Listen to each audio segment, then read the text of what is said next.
Jadi bagian dari dakwah kami, dukung dakwah digital dan sosial media kami. Raih pahala amal jariah yang terus mengalir sampai hari kiamat. Indonesia terkenal dengan sebagian orangnya terlalu santai sehingga banyak hal-hal yang tidak bermanfaat yang dilakukan. Eh, Tidak ada rasa gelisah kalau nggak baca Quran, tidak ada rasa gelisah kalau itu sebagian dari kita tuh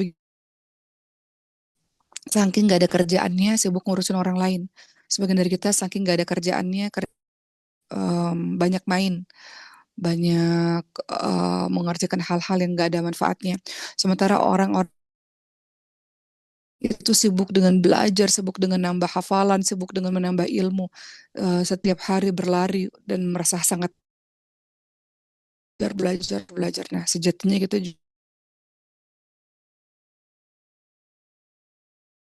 satunya bagi teman-teman yang sudah masuk ke dunia murajaah, wajib. Kalau nggak pasti akan lupa itu. Baik, hari ini Masya Allah semuanya dalam keadaan sehat. Alhamdulillah, akan bahas sedikit tentang bulan Syawal, tentang hari kemenangan.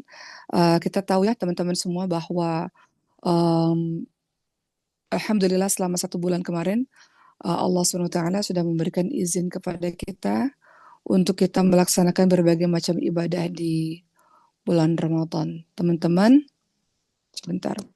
Ketahuilah bahwa Alhamdulillah kita juga sudah berada dalam hari raya kemenangan. Nah, teman-teman tahu ada berapa hari raya kemenangan bagi umat Islam? Kita ini punya berapa hari raya? Umat Islam itu punya 3 hari raya. Hari raya apa aja? Hari raya Idul Fitri, hari raya Idul Adha, dan hari raya setiap hari Jumat. Akan bahas dulu tentang 3 hari raya yang kita jalankan setiap tahunnya atau setiap minggunya. Pertama tadi kita bilang bahwa 3 hari raya umat Islam, hari Jumat, hari raya Idul Fitri, hari raya Idul Adha. Hari raya umat Islam itu hari Jumat, hari ini. Makanya hari ini dipilih untuk melaksanakan Ketupat karena hari ini adalah hari rayanya umat Islam setiap pekan ya. Di mana hari Jumat ini hari yang agung, hari yang luar biasa bagi umat Islam. Makanya di negara-negara Arab hari Jumat itu hari libur. Karena hari di mana semua orang berkonsentrasi untuk melaksanakan berbagai macam ibadah. Hari Jumat, mau bahas dulu tentang 3 hari raya. Hari Jumat ini, ya, ini hari di mana um, disyariatkan untuk kita melaksanakan sholat Jumat yang biasanya diawali dengan khutbah. Di dalam khutbah biasanya berisi dengan pujian-pujian kepada Allah Subhanahu wa taala, berisi tentang keesaan Allah Subhanahu wa taala, berisi tentang nasihat-nasihat, berisi dengan peringatan-peringatan. Hari Jumat ini hari yang mulia bagi umat Islam. Kenapa? Karena ini adalah hari di mana Allah menyempurnakan penciptaan manusia, hari di mana Adam alaihissalam diciptakan, hari di mana orang-orang dimasukkan ke surga, dikeluarkan dari surga, hari di mana akan terjadinya hari kiamat, ini hari Jumat. Jadi hari raya umat Islam itu ada di hari Jumat setiap pekannya. Kemudian hari raya umat Islam juga ada di hari raya Idul Fitri, seperti yang sudah kita lakukan kemarin. Ya, setelah kita menyempurnakan ibadah selama 1 bulan lamanya, maka kita bergembira dengan adanya hari raya Idul Fitri. Hari raya yang dimana kita berkumpul di dalamnya dengan penuh rasa syukur, kita bertasbih, bertakbir kepada Allah SWT atas semua kebaikan-kebaikan yang Allah berikan kepada kita, terutama atas pertolongan Allah yang Allah mudahkan kita 1 bulan kemarin melaksanakan ibadah di bulan suci Ramadan. Ya, kemudian hari raya berikutnya yang kita tahu adalah hari raya Idul Adha. Ya, hari raya Idul Adha ini juga hari raya umat Islam, hari raya yang paling besar bagi umat Islam. Kenapa? Karena Allah mensyariatkan hari raya Idul Adha ini dan sholat di dalamnya adalah penyempurna bagi ibadah haji. Kalau hari raya Idul Fitri adalah penyempurna bagi Ramadan, kalau hari raya Idul Adha adalah penyempurna bagi rukun Islam yang kelima yaitu ibadah haji. Jadi kita bahas mengenai hari kemenangan. Hari kemenangan umat Islam ada 3 tadi ya. Hari rayanya umat Islam ada 3. Hari Jumat, hari raya Idul Fitri, dan hari raya Idul Adha. Itu hari rayanya umat Islam. Namun yang ingin Umat sampaikan teman-teman semua, kenapa disebut sebagai hari kemenangan? Kenapa hari raya itu disebut sebagai hari kemenangan? Hari kemenangan buat siapa? Kita pernah bahas bahwa kemenangan yang dimaksud adalah ketika seseorang bisa memastikan atau yakin bahwa segala dosa-dosanya diampuni oleh Allah SWT. Antara hari Jumat satu dengan hari Jumat lain itu penggugur dosa. Antara Ramadan satu dengan Ramadan lain itu adalah penggugur dosa. Begitu pula dengan Ramadan. Kata Allah SWT, "Man qama ramadhana imanan wa ihtisaban, ghufira lahu ma taqaddama min dhanbi." Barang siapa yang melakukan qiyam Ramadan atau tarawih ya, karena iman dan mencari pahala dari Allah SWT, atau barang siapa yang melaksanakan puasa di bulan suci Ramadan karena iman dan mengharapkan pahala dari Allah SWT, maka dosa-dosanya yang telah lalu akan diampuni. Jadi hari raya atau hari kemenangan adalah hari ketika seseorang insya Allah memastikan dosa-dosanya diampuni oleh Allah SWT. Itu hari kemenangan. Bahwa kita yakin insya Allah kemarin mudah-mudahan ya Allah, dengan harap dan cemas tentu saja kita berdoa kepada Allah. Kemarin ibadah, kemarin aku berusaha untuk total ya Allah, totalitas ya Allah, maksimal semampu yang aku bisa ya Allah. Maka dialah orang-orang yang dengan Ramadannya. Diriwayatkan dari Abu Hurairah radhiyallahu anhu, teman-teman semua, ia berkata saat Nabi Muhammad SAW naik ke mimbar. Rasulullah naik ke mimbar, lalu Rasulullah mengatakan amin, amin, amin 3 kali. Lalu Rasulullah SAW bersabda, sesungguhnya Jibril datang kepadaku. Lalu Jibril berkata kepadaku, barang siapa yang mereka mendapati bulan Ramadan, namun tidak diampuni dosanya, maka dia akan masuk nerakanya Allah.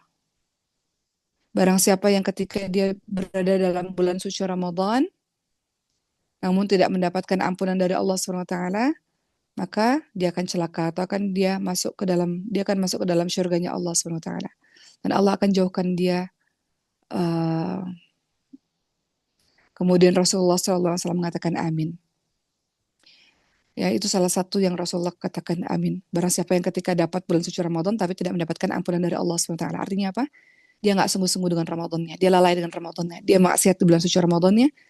Maka Rasulullah katakan barang siapa yang dapat bulan suci Ramadan tapi nggak diampuni dosanya. Justru di Ramadan yang dia lakukan adalah maksiat, bukan ketaatan kepada Allah SWT. Justru bulan suci Ramadan yang kemarin yang Allah berikan kesempatan kepada dia untuk ibadah, justru dia nggak sungguh-sungguh atau lalai atau malas dengan ibadahnya. Katakan barang siapa yang mendapati bulan suci Ramadan namun dia tidak apa yang mendapati bulan Ramadan tapi tidak diampuni dosanya. Makanya kalau kita katakan hari kemenangan, maka makna menang itu adalah bagi muslim yang bisa menahan hawa nafsunya dan menjalankan perintah-perintah Allah selama bulan suci Ramadan. Kalau di bulan suci Ramadan aja nggak bisa ngerem maksiat, apalagi bulan-bulan lainnya. Kita introspeksi diri sebulan kemarin, Ramadan kemarin. Apa aja maksiat yang udah kita lakukan? Apa aja kelalaian yang sudah kita lakukan? Kalau di Ramadan saja nggak bisa ngerem, apalagi di bulan-bulan lainnya. Di Ramadan saja yang sudah Allah janjikan berlipat ganda pahala dan segala macamnya, dia nggak bisa ngerem hawa nafsunya, apalagi di bulan-bulan berikutnya, bulan-bulan lainnya. Makanya Rasulullah katakan, udah dapat Ramadan tapi nggak dapat ampunan dari Allah, dia masuk ke neraka Allah SWT. Maka sejatinya harusnya ketika keluar dari bulan suci Ramadan kemarin, maka kita menjadi orang yang bersih. Dari awal lagi bersih. Bersih dari segala macam dosa seperti orang yang dilahirkan kembali bersih. Ya. Apa kata Rasulullah SAW dalam hadits riwayat Bukhari Muslim? Barang siapa yang puasa di bulan Ramadan karena iman dan mengharapkan pahala dari Allah SWT, maka ia akan terlepas dari dosa-dosanya sehingga dia bersih kembali seperti bayi yang baru lahir. Jadi Ramadan kemarin alhamdulillah teman-teman dikasih kesempatan oleh Allah merasakan nikmatnya beribadah kepada Allah. Teman-teman sekarang di bulan Syawal dalam keadaan bersih. Bersih. Kenapa? Karena kemarin sudah sholat malam, kemarin sudah puasa, kemarin sudah mengaji, kemarin sudah sungguh-sungguh dengan ibadahnya, sekarang bersih. Insya Allah. Itulah orang-orang yang dikatakan berhak mendapatkan kemenangan. Hari raya kemenangan. Hari berbahagia bagi orang-orang yang sungguh-sungguh dengan Ramadannya. Sama hari raya Idul Adha. Hari raya kemenangan bagi orang-orang yang bersungguh-sungguh dengan hajinya. Atau bersungguh-sungguh dengan kurbannya. hari raya kemenangan bagi orang-orang yang bersungguh-sungguh dalam ketaatan kepada Allah Subhanahu wa taala. Gak mudah ya teman-teman semua. Kita kemarin dididik di bulan suci Ramadan kemarin, bulan suci Ramadan dijuluki Syahrul Tarbiyah. Bulan Ramadan kan banyak nama ya. Syahrullah, bulan Allah, Syahrul Siyam, bulan puasa, Syahrul Rahmah, bulan yang penuh dengan rahmat. Apalagi Syahrul Maghfirah, bulan yang penuh dengan ampunan. Syahrul Sabar, bulan sabar. Syahrul Jud, bulan kedermawanan, kita bersedekah banyak di bulan suci Ramadan. Dan Syahrul Tarbiyah, bulannya pendidikan. Sama seperti tentara, bisa jadi tentara itu masuk sekolah militer dulu, dikarantina dulu, dididik dulu. Kemudian akhirnya jadi tentara yang hebat, siap berjuang. Sama kayak kita. Kita dididik dulu, dikarantina dulu selama 1 bulan. Dididik dengan disiplin sholat tarawih, disiplin puasanya, disiplin sahurnya, disiplin Qur'annya, berbondong-bondong ngasih makanan buka puasa untuk orang lain. Kita dididik. Ada yang gagal, ada yang berhasil. Ada tentara yang gagal, ada tentara yang berhasil. Pejuang-pejuang yang berhasil, pejuang-pejuang yang gagal. Setelah dididik, kita kembali menjadi orang yang lebih kuat dari sebelumnya. Lebih kuat tuh dalam makna apa? Udah terbiasa kemarin puasa itu. Udah biasa kemarin sholat malamnya karena tarawih dan bangun sahur, istighfar waktu sahur. Di sepertiga malam terakhir sahur kan bangun terus, senantiasa disiplin bangun di sepertiga malam terakhir.